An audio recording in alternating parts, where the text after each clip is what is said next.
Un tema que no he tratado acá en el canal porque no pude conectarme para entonces y transmitir, fue la victoria de Zoran Mamdani en Nueva York como alcalde, que es la primera vez que un alcalde es socialista y musulmán, y lo dice de hecho con bastante orgullo.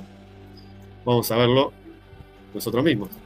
After all, the conventional wisdom would tell you that I am far from the perfect candidate. I am young, despite my best efforts to grow older. I am Muslim. I am a democratic socialist. And most damning of all, I refuse to apologize for any of this. Bueno, ahí decía un par de cosas. Luego le habló directamente a Trump, como subió. Y ahora vamos a ver qué implica esta cuestión de que Nueva York elija un alcalde musulmán. Porque muchos dirían, no, es una línea roja para el Estado de Israel. Vamos a ver. Acá tenemos otro extracto. Ahí está. If anyone can show a nation betrayed by Donald Trump how to defeat him, it is the city that gave rise to him. And if there is any way to terrify a despot, it is by dismantling the very conditions that allowed him to accumulate power. This is not only how we stop Trump, it's how we stop the next one. So Donald Trump, since I know you're watching, I have 4 words for you. Turn the volume up.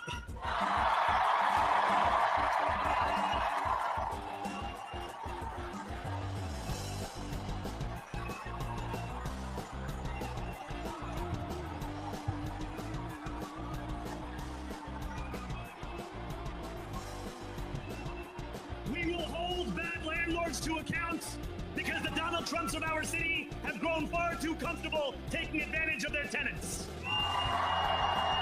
We will put an end to the culture of corruption that has allowed billionaires like Trump to evade taxation and exploit tax breaks.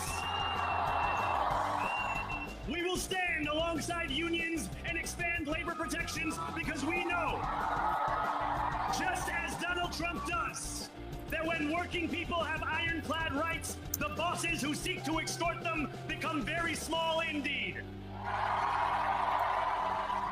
New York will remain a city of immigrants, a city built by immigrants, powered by immigrants, and as of tonight, led by an immigrant.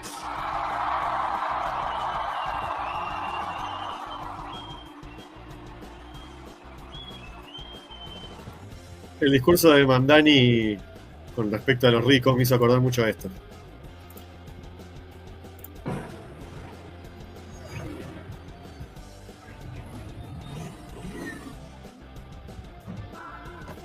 Detrás de ustedes hay un símbolo de la opresión.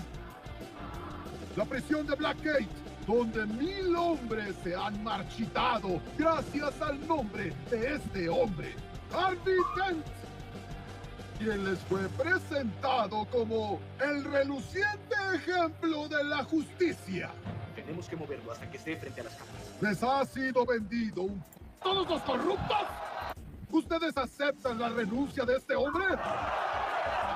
¿Y aceptan la renuncia de todos estos mentirosos? ¿De todos los corruptos? Los encerraron por 8 años en Blackgate, sin derecho a libertad por la ley Dent. Fue mentira. Gótica necesitaba un héroe. Y hoy lo necesita más, pero usted A los opresores de generaciones que los han mantenido sometidos con promesas de oportunidades. Y se las devolvemos a ustedes. El pueblo. Gótica es suya. Nadie va a interferir. Hagan lo que les plazca. Pero comiencen tomando Blackgate y liberando a los oprimidos.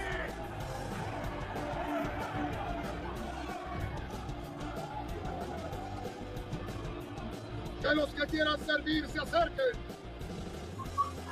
Los que quieren servir a la revolución, ¿no? La revolución al final termina siendo eso.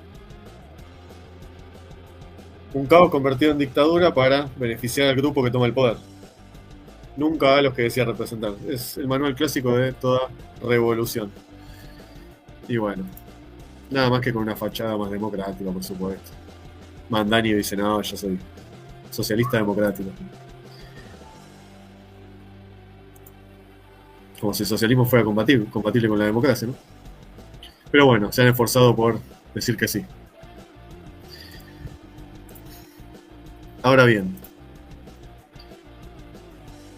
bueno, después tenemos lo que fueron los resultados comparativos, ¿no?, de la elección anterior en Nueva York.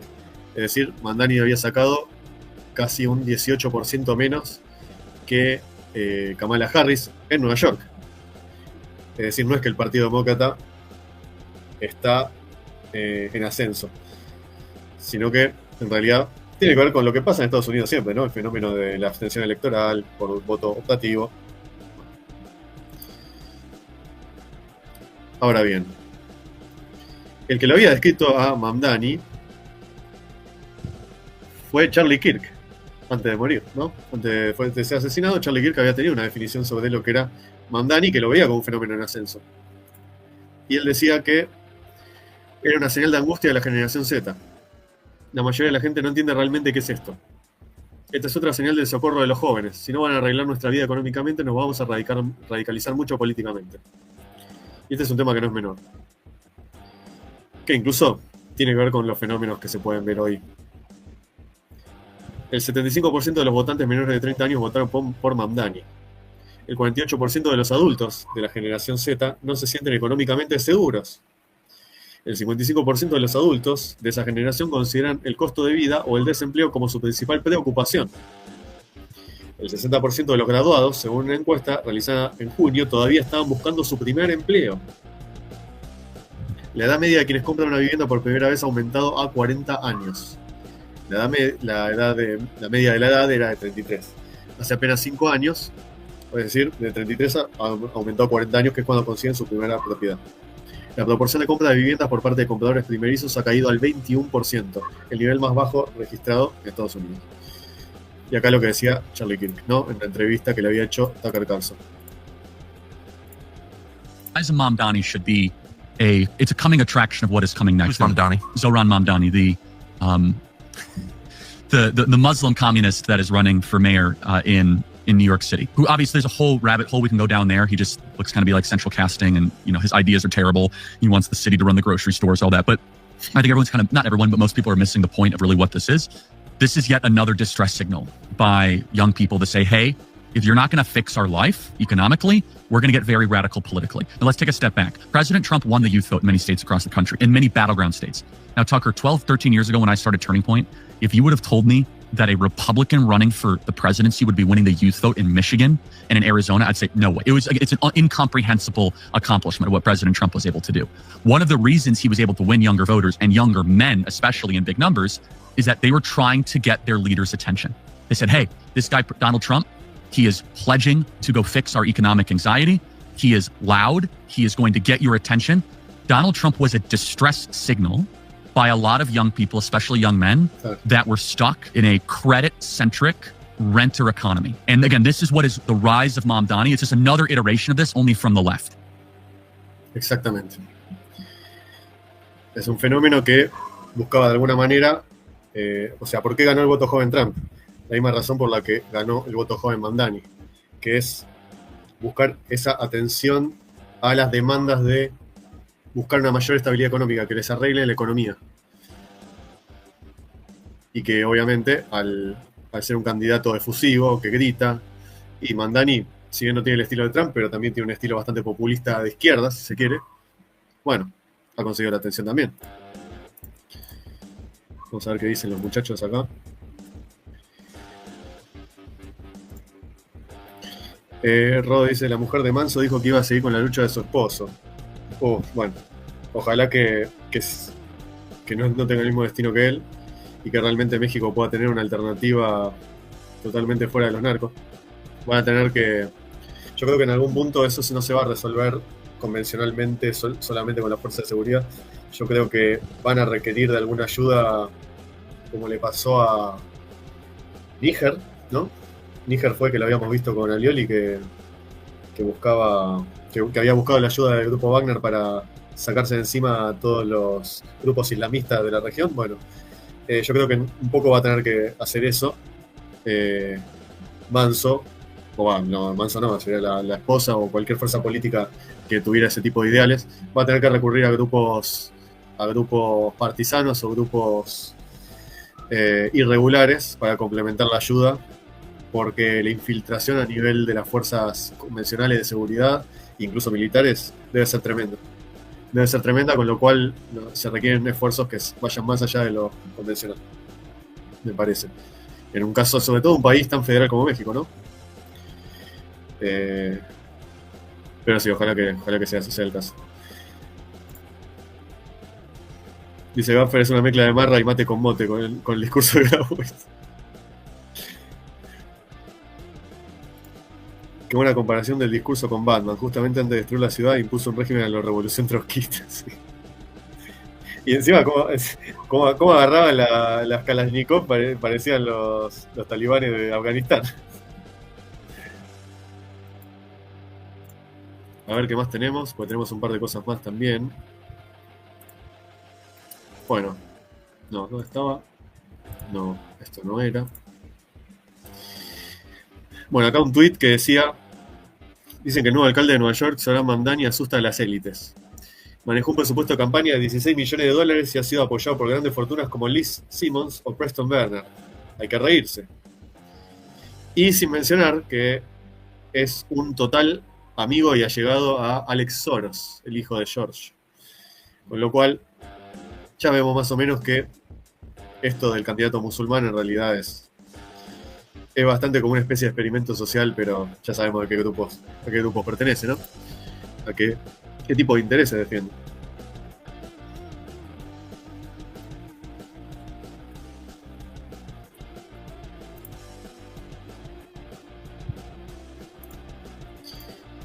¿Qué más? Bueno.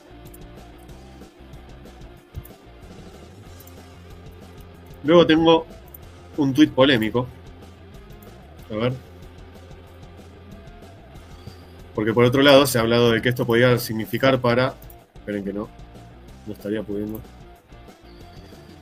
pausar un video que estoy... A ver. Ahí está. Mucho se ha hablado de que obviamente esto significa una línea roja para Israel, ¿no? Y el alineamiento que tiene Estados Unidos con respecto a Israel. Sin embargo, salieron algunos videos, algunas declaraciones de gente que ha votado a Mamdani, que no han sido precisamente musulmanes. Vamos a verlo. For mayor. For mayor? Yeah. We go for Mamdani. Really? And why do you guys want to vote for Mandami? He loves Jews. And how's he shown that he loves Jews? Because he's our brother. He's Arab with Jews. He was the same father.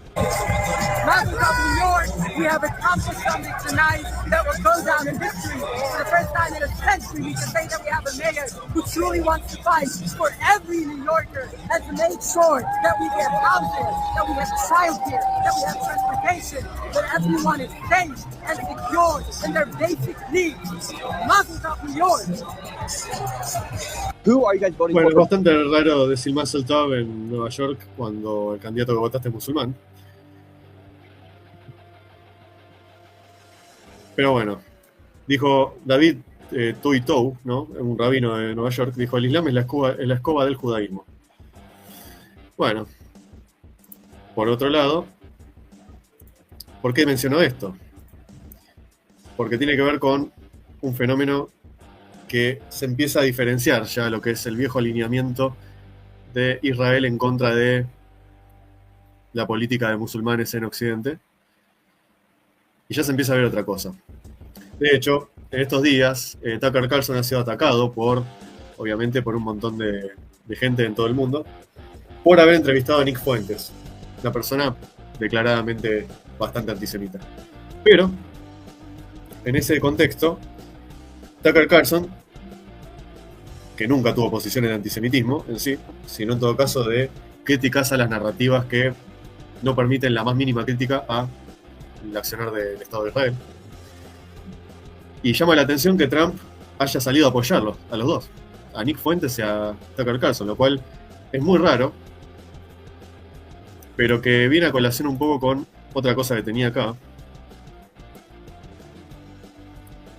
Esperen que lo busco porque pensé que lo tenía acá.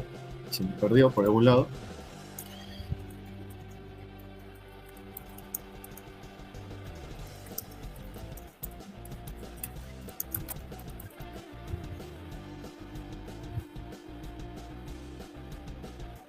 Bueno, acá tengo un video para reaccionar, que es justamente una entrevista que hizo Carlson. Es un fragmento.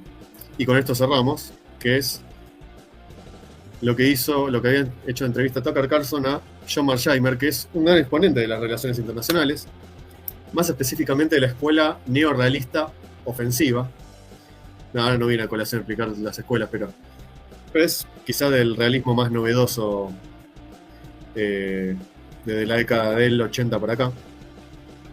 Y Mearsheimer ha sido muy crítico de las típicas posturas occidentales del establishment político, entre ellas la guerra de Ucrania y ir a molestarle el patio trasero a Rusia. Bueno, de la misma manera, él escribió un libro sobre el lobby que tiene Israel sobre Estados Unidos y el nivel de presión que tiene sobre la política estadounidense. Bueno, precisamente a raíz de esto, quien se hizo eco de ya viejas investigaciones y declaraciones de Mearsheimer fue Tucker Carlson. Así que vamos a reaccionar un poco a esta parte y con esto vamos a ir cerrando. Pero antes leo los comentarios. Una pregunta, Oxy, ¿qué tipo musulmán es Mamdani? ¿Obliga a la germo a taparse todas y cosas así? Supuestamente no, él dice que no. Pero bueno, vamos a ver después qué hace. Yo creo que igual el tema musulmán, me puedo equivocar, pero el tema musulmán lo usa más para precisamente... Hay dos opciones. O termina siendo una política pro-musulmana típicamente como pasa en el Reino Unido o en algún país europeo como Francia o como España, o es una fachada para captar el voto de resentimiento a las políticas de Trump y en realidad lo que se busca es una agenda totalmente izquierdista de destrucción económica y de las fuerzas de seguridad. Básicamente son esas dos opciones. Querés agregar una tercera, un poco de esto, un poco de aquello, pero básicamente para mí va por ese lado. No sé si está tan... Por lo menos por lo que él presentó, no estaría tan pendiente de que las mujeres estén tapadas. Pero bueno, hay que verlo actuar. Bueno, vamos con Mearsheimer. Déjame explicarte cuál es el objetivo de Israel aquí. Primero que nada, el objetivo de Israel es crear el Lebensraum. Eso es lo que te describía cuando dije la visión de Ben Gurion sobre las fronteras. Lebensraum es en alemán la doctrina del espacio vital, ¿no? Paradójico. ¿Podrías definir la palabra, por favor? La palabra Lebensraum significa espacio vital. Tú quieres un país grande, mucho espacio. Para tu gente. Sí, profundidad estratégica. Profundidad estratégica, sí, ese es un objetivo. El segundo es que los israelíes quieren que sus vecinos sean débiles. Eso significa desintegrarlos, si puedes, ¿verdad? Y mantenerlos así. Los israelíes estaban encantados de que Estados Unidos y los turcos desintegraran Siria. Se podría argumentar que Siria ya estaba desintegrada antes de Assad. Pero los israelíes quieren que Siria sea un estado fracturado. Quieren que el Líbano sea un estado fracturado. Sí, lo que pasó en Afganistán, ¿no? Estado fallido, fractura. O Irak, mejor dicho. Lo que quieren en Irán, ¿sabes? Hablamos del programa nuclear, el programa de enriquecimiento nuclear, y a veces se argumenta que el objetivo... Y con el tema de Irán también pasa algo bastante interesante con respecto a Israel, porque históricamente, si hay un país que podría estar interesado en que haya un cambio de régimen, como tantas veces lo hablé acá, en Irán, podría ser Israel, inclusive apoyar que se mantenga la unidad territorial. Ahora, si el proyecto que da en Israel, obviamente va a ser la prioridad de Israel, y bueno, no podemos descartar que precisamente entonces no sea solo el cambio de régimen lo que les puede interesar a Israel, sino en primer lugar desarticular a Irán en todos sus puntos estratégicos a nivel de capacidad militar, de recursos como el petróleo, que es uno de los más importantes, y abastecimiento logístico, alimenticio, con lo cual un poco recuerda a ¿cómo se podría decir esto? Las reticencias que tenía el mismo Shah, que si bien tenía buena relación con el Estado de Israel, el mismo el mismo Mohamed Reza Pahlavi había advertido sobre este crecimiento de la influencia de este lobby en Estados Unidos. Bueno, él mismo era consciente de que podían ser aliados tácticos o que la estrategia para mantener la seguridad regional le podía servir, pero conocía también que tenía su propio proyecto. Entonces, con respecto a Irán, ahí la cosa cambia un poquito. El objetivo principal, el único objetivo, es entrar y eliminar su capacidad nuclear. Mentira. Es parte de la historia. Podrías llamarlo mentira. Lo que los israelíes quieren hacer es desintegrar Irán. Quieren que se parezca a Siria. ¿Verdad? Quieres vecinos que no sean poderosos. Bueno, de hecho, un país que quisiera desintegrar una parte de Irán en lo que sería la región occidental, que se llama como el país, es Azerbaiyán, precisamente. Porque hay una región que se llama Azerbaiyán Oeste, en Irán. Y esa es la parte que quisieran reintegrar a lo que es lo que consideran la identidad azerbaiyana. Azerbaiyán siempre fue parte del Imperio de Irán históricamente y se desprendió recién con la última guerra con Rusia en el año 1807. Sí, 1807 fue la última guerra ruso-persa que le quitó un cuarto de su territorio al Imperio de Irán. Y a partir de ahí empezaron toda esa ingeniería territorial política de los rusos y después de la Unión Soviética, que dividió los territorios según características étnicas. Maravilloso. Pues después el problema de Alemania con eso, pero fíjense que también ocurrió con la Unión Soviética. De hecho, todas las divisiones de los países que hoy vemos como del patio trasero ruso son países que se han delimitado territorialmente bajo criterios étnicos por la Unión Soviética. Algunos se desintegraron como Yugoslavia, ¿no? Pero porque tenía una diversidad más grande étnicamente, ¿no? Pero de lo que es lo que son países que todavía persisten comunidades, Armenia y Azerbaiyán, eran países que precisamente fueron siempre satélites rusos y que antes eran del Imperio de Irán. Entonces, sí, fijémonos, Azerbaiyán tiene una relación muy cercana, tanto con Turquía como con Israel. Quieres que estén fracturados. Jordania y Egipto tienen una solución diferente. Esos países están económicamente atrasados. Estados Unidos les da enormes cantidades de ayuda económica. Sí, y eso se hace con un propósito. Siempre los egipcios. ¿Cuál es el propósito de esto? Cada vez que egipcios o jordanos se ponen altaneros con Israel, Estados Unidos les recuerda, más les vale portarse bien, porque tenemos enorme palanca económica sobre ustedes. Deben ser amigables con Israel, así que no causan problemas a Israel. Suena como que nuestra política exterior, al menos en el hemisferio occidental, se basa en este país. Yo diría que en el Medio Oriente. El Medio Oriente. No hay duda. Lo llaman Asia Occidental. Yo lo llamo Medio Oriente. En Medio Oriente, nuestra política, muy influenciada por Israel. Como te dije, tenemos una relación especial con Israel sin paralelo en la historia.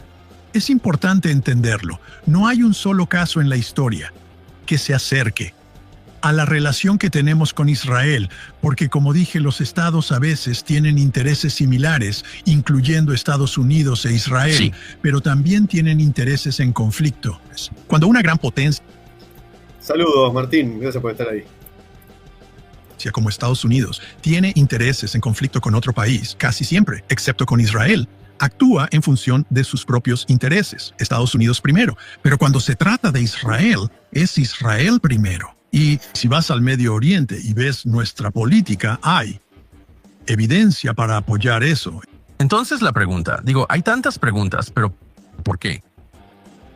¿Qué es lo que está sucediendo? Y creo que realmente está causando serios problemas en la coalición gobernante, porque la contradicción es obvia. No es Estados Unidos primero. La gente lo ve porque es tan evidente.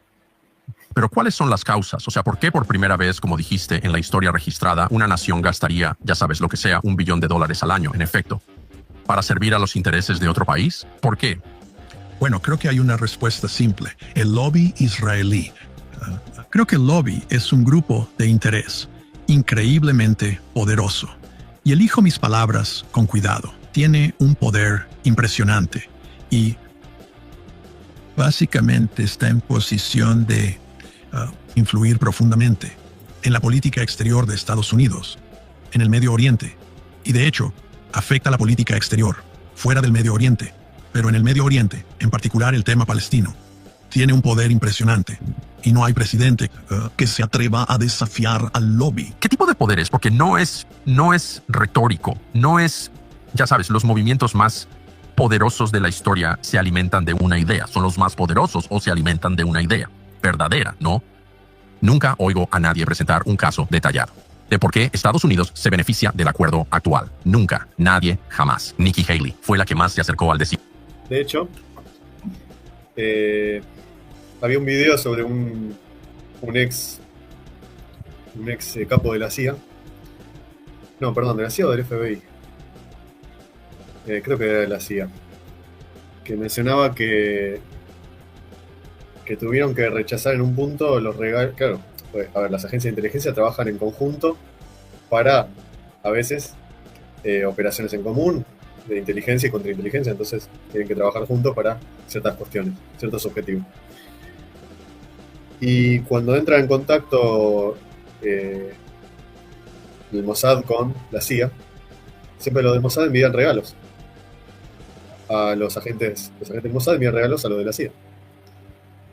Y no hay un solo caso en que no contenga una cámara dentro, un micrófono. Estamos hablando de que, por supuesto, uno diría, bueno, pero son cuestiones de la contrainteligencia, son cuestiones casi naturales. Sí. El tema es que, dijo este director de la CIA, este exdirector dijo, sí, el tema es que nosotros no podíamos hacer eso con ellos. No teníamos permitido hacerlo. Entonces, en esa asimetría se encuentra el problema. Que Estados Unidos saca mucho más provecho de la relación que Israel, pero nunca explicó cómo funciona eso exactamente. Así que no es una cuestión de cómo convencer a la gente, claramente. Entonces, ¿de qué se trata? ¿De dónde viene ese poder? Bueno, déjame poner esto en un contexto más amplio. Creo que en el pasado, cuando era más joven, el lobby operaba en dos niveles. Uno era el nivel de las políticas y dos era el discurso popular. Sí. Y creo que en términos del discurso popular, por mucho tiempo, ¿no? Y esto sería hasta bien entrados los 2000, el lobby israelí, básicamente, influyó en el discurso de manera que los israelíes parecieran los buenos. Y hacía parecer que cada vez que Estados Unidos apoyaba a Israel era porque convenía a nuestro interés nacional. Cierto. Así que el discurso no estaba en desacuerdo con lo que pasaba a nivel de las políticas. Cierto. Ahora, la situación que describiste, que creo que es una descripción perfecta de la situación que enfrentamos hoy, es que el lobby ha perdido el control del discurso. Y la gente ahora entiende que Estados Unidos está haciendo cosas por Israel que no convienen al interés nacional estadounidense. Tu identidad está bajo ataque constante. Solo el año pasado, los estadounidenses perdieron más de $16,000 millones por estafas en línea. Cualquiera puede ser víctima. Tu seguro social, cuentas bancarias y crédito pueden ser expuestos sin que te des cuenta. Una vez que son expuestos, los ladrones pueden sacar préstamos, abrir tarjetas, arruinarte por completo financieramente. Identity Guard te protege eficazmente. Monitorea tu tarjeta de crédito, tus cuentas bancarias. Es gratis. Además, ven al lobby abiertamente, participando en una política agresiva. La gente ahora es plenamente consciente de que existe un lobby que está tratando de controlar el discurso. De hecho, básicamente, controla. Quizá esa palabra sea fuerte. Se acerca. Básicamente sí controla a los legisladores. Así que ahora tienes esta verdadera controla a los legisladores. O sea, es totalmente demostrable. ¿Sabes? Creo que es totalmente medible. Sí, así que...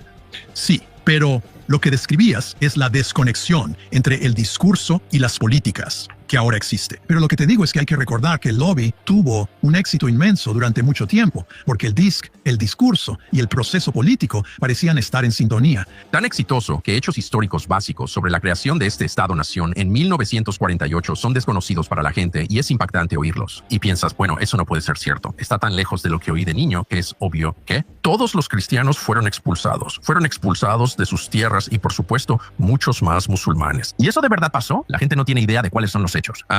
Es interesante. Sí, bueno, el lobby impidió que supieras los hechos. Y cualquiera que dijera los hechos en voz alta era como un lunático o un yihadista o un odiador de algún tipo. Un antisemita. Judíos que se odian a sí mismos. Es interesante. A menudo pienso en mi propia evolución al respecto. Cuando era niño, me influyó mucho el libro Éxodo de Leon Uris y luego la película con, creo, Paul Newman y Eva Marie Saint. Esa historia de Éxodo presentaba a los israelíes de la forma más favorable y a los árabes o palestinos de la más negativa. Así que durante gran parte de mi vida, hasta finales de los 80, principios de los 90, pensé que los israelíes eran sin duda los buenos contra los malos. Y también era David contra Goliat. Para mí, los israelíes eran David contra un Goliat árabe. A finales de los 80, principios de los 90, un grupo de historiadores en Israel, los nuevos historiadores, surgió. Benny Morris. Benny Morris, Avi Shlaim, como por ejemplo Ilan Pappé. Unos increíbles. Increíbles, sí. De acuerdo. Tuvieron acceso a los archivos y contaron la historia real. Fue un momento en que Israel se sintió lo suficientemente seguro para permitir esa conversación y honestidad. Eso es exactamente correcto. El lobby y Israel habían tenido mucho éxito. Sí, fui para allá, quedé asombrado, de verdad. Qué lugar tan hermoso. Gente genial. Fue genial. Sí, pensaron que controlaban. Tenían las cosas bajo control. Así fue. Podían permitirlo, que estos historiadores dijeran la verdad. Ahora, creo que podrían haberse salido con la suya si hubieran dejado de expandirse o si hubieran aceptado una solución de 2 estados. El problema es que, después de principios de los 90, cuando salió esta literatura, los israelíes siguieron actuando de forma bárbara con los palestinos. Y un primer ministro intentó revertirlo y luego, supongo que lo balearon. Se estaba moviendo en esa dirección. Creo que hubo varios líderes israelíes que entendieron que el rumbo que llevaba Israel era insostenible. A menudo se les oía decir eso. Sí. Había un debate sólido dentro del país sobre esto. Bueno, si al final hubieran aceptado un Estado palestino es una pregunta abierta, pero el hecho es que a Rabin lo mataron. Ehud Barak, que hizo avances hacia una solución de 2 estados, al final no pudo lograrlo. Estamos donde estamos hoy. El problema es que algo más ocurrió a finales de los 90, principios de los 2000, que afectó la posición de Israel, el Internet. Una vez que tienes Internet y redes sociales, y los medios tradicionales no son la única fuente de información sobre estos temas. La historia real, creación de Israel y lo que Israel está haciendo. Hoy está disponible para la gran mayoría de la gente. Es impactante para la gente. Tienes que cerrar el Internet, es imposible. Puedes intentar cerrar el Internet, pero no puedes hacer mucho. Bueno, ahí está lo que decía. Gracias por ver nuestro canal. Esperamos. Ahí está lo de Carson con Marsheimer. Muy interesante. Como pincelada final podemos destacar acá el comentario, el tuit de Miklos Lukács. Denunciar el nefasto socialismo en Venezuela me vuelve antivenezolano. Obviamente no. Rechazar a Macron me vuelve antifrancés. Desde ya que no. Repudiar a Sánchez me vuelve anti-español. No. Entonces, ¿por qué criticar al gobierno de Netanyahu y a los metacapitalistas judíos que probablemente financian agendas disolventes en Occidente me vuelve nazi y o antisemita? Estamos hablando de Miklos Lukács, una persona que jamás ha tenido simpatías por algo relacionado con ese periodo de la historia europea, ¿no? Y él dice, fíjense, ¿no? Nueva derecha woke y lógica no van de la mano.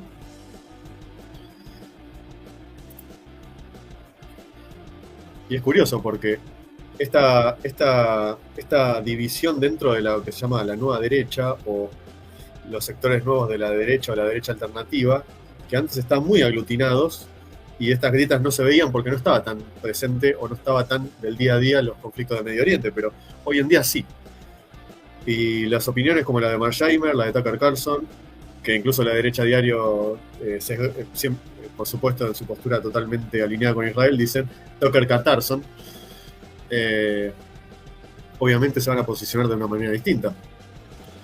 Pero fíjense, lo que es los sectores de derecha más, digamos, la nueva derecha como se la conoce, con su postura pro-Israel, que de hecho, a ver, yo no dejo de ser un defensor de la existencia del Estado de Israel, pero de ninguna manera eso me va a hacer apoyar cualquier barbaridad ni por supuesto defender cualquier tipo de narrativa que tenga luego por objetivo socavar los pilares fundacionales de Occidente, porque si se dice que Israel es el muro de contención de Occidente contra el mundo islámico, bueno, miremos qué pasa acá entonces.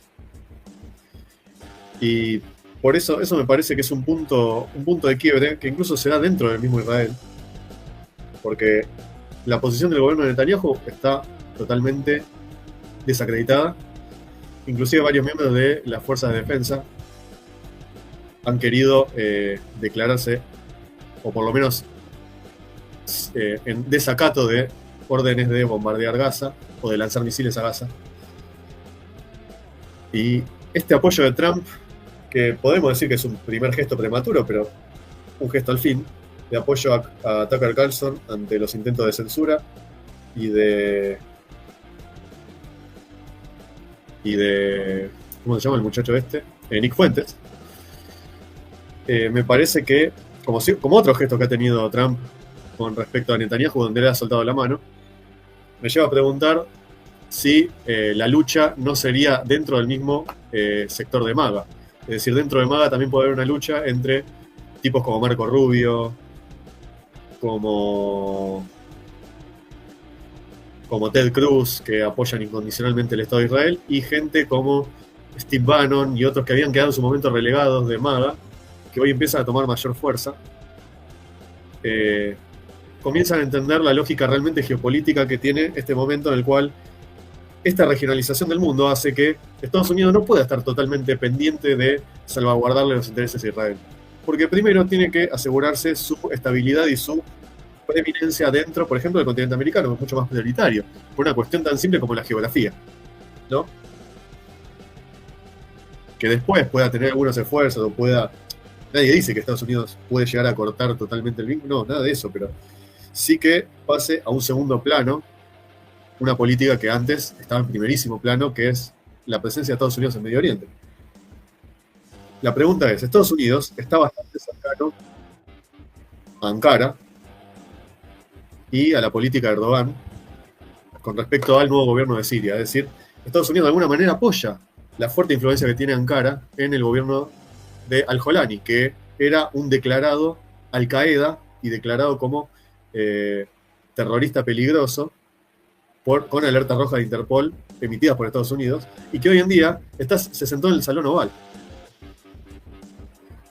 Entonces, eso lleva a preguntarnos si Turquía, que tiene desde el discurso y desde sus ambiciones de expansión, al igual que la tiene Israel, ¿cuál es el papel de Estados Unidos? Porque se apoya a Turquía en la expansión política y de influencia regional, en algún punto se va a chocar con Israel. Porque del Cáucaso a Medio Oriente hay poquito de distancia. Entonces esas son las cosas que vamos a tener que ir viendo más de cerca los próximos análisis. Así que por hoy me despido y les agradezco mucho por estar del otro lado y por haber comentado acá. Muchas gracias a los comentarios y por supuesto a los que siempre me ven en diferido, que son la inmensa mayoría. Así que buenas noches, buenos días o buenas tardes. Gracias por estar ahí y a esta vez sí, nos vemos el martes que viene.